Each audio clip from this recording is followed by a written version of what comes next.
ये कहानी एक छोटे से गांव खतरनाकपुर की है, जो चारों ओर से घने जंगलों से घिरा हुआ था। इस गांव की विशेषता ये थी कि यहाँ शाम ढलने के बाद कोई भी घर से बाहर नहीं निकलता था। गांव वालों का कहना था कि रात होते ही जंगल से एक खतरनाक राक्षस आता है, जो इंसानों को निगल जाता है। पर यह राक्षस कभी किसी ने देखा नहीं था, सिर्फ उसके बारे में किस्से सुने थे। गांव के लोग सदियों से इसी डर के साथ जी रहे थे। उन्होंने रात को बाहर निकलना बंद कर दिया था। बच्चे जब बड़े होते थे तो उन्हें भी ये नियम सिखाया जाता था। लेकिन गांव का एक लड़का था जिसका नाम अर्जुन था। अर्जुन का स्वभाव जिज्ञासु था और उसे इन कहानियों पर विश्वास नहीं होता था। वह सोचता था कि ये सिर्फ पुराने समय के डर से बनाई गई कहानियां हैं, जो लोगों को बेवजह डराती हैं। एक दिन अर्जुन ने तय किया कि वह इस रहस्य का पता लगाएगा। उसने अपने दोस्तों को अपनी योजना बताई, लेकिन वे सब डर गए और मना कर दिया। अर्जुन ने अकेले ही इस चुनौती को स्वीकार किया। उसने सोचा कि वह रात के समय जंगल में जाकर उस राक्षस को देखेगा और सच का पता लगाएगा। रात का समय आया। अर्जुन ने अपने साथ एक मशाल और एक तेज धार वाला चाकू लिया, ताकि अगर कोई जानवर उस पर हमला करे तो वह खुद की रक्षा कर सके। वह धीरे धीरे जंगल की ओर बढ़ने लगा। रास्ता सुनसान था। चारों ओर अजीब सी आवाजें आ रही थीं, जैसे कि पेड़ों के बीच कुछ छुपा हो और उसे देख रहा हो। लेकिन अर्जुन ने हिम्मत नहीं हारी और आगे बढ़ता रहा। जब वह जंगल के बीचों बीच पहुंचा तो अचानक उसे पेड़ों के पीछे से किसी के चलने की आवाज सुनाई दी। अर्जुन का दिल जोर जोर से धड़कने लगा। उसने मशाल को ऊपर उठाया और ध्यान से देखने की कोशिश की, लेकिन कुछ नजर नहीं आया। वह कुछ कदम और आगे बढ़ा। तभी उसके सामने एक बहुत बड़ा और खौफनाक छाया दिखाई दी। अर्जुन घबरा गया, लेकिन उसने खुद को संभाला और चाकू कसकर पकड़ लिया। अर्जुन ने पूछा, कौन है वहां? सामने आओ। तभी झाड़ियों से एक विशालकाय आकृति उभर कर सामने आई। उसकी आंखें जलती हुई आग की तरह चमक रही थीं।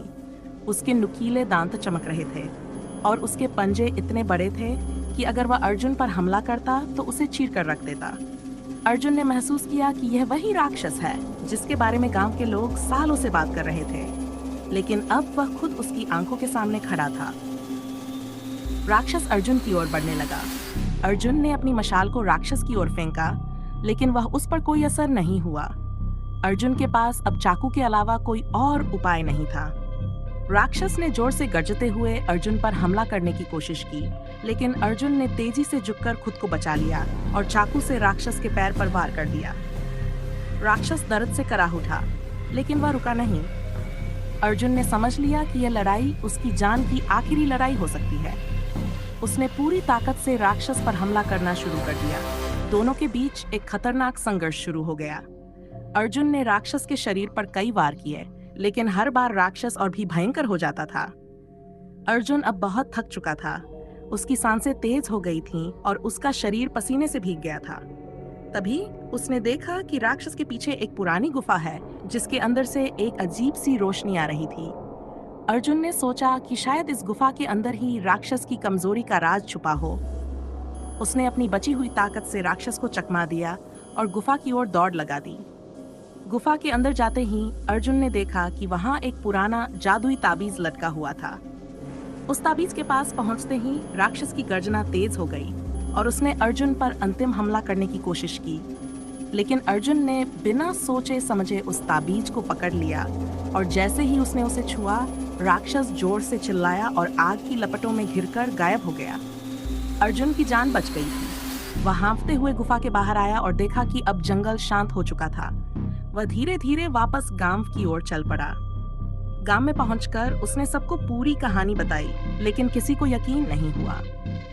अर्जुन ने उस ताबीज को गांव के मंदिर में रखवा दिया, ताकि भविष्य में कोई और उस राक्षस का शिकार न बने।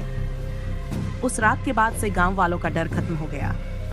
अब रात में कोई राक्षस नहीं आता था, लेकिन अर्जुन को हमेशा इस बात का एहसास रहता था कि वह बहुत करीब से मौत को मात देकर वापस आया है।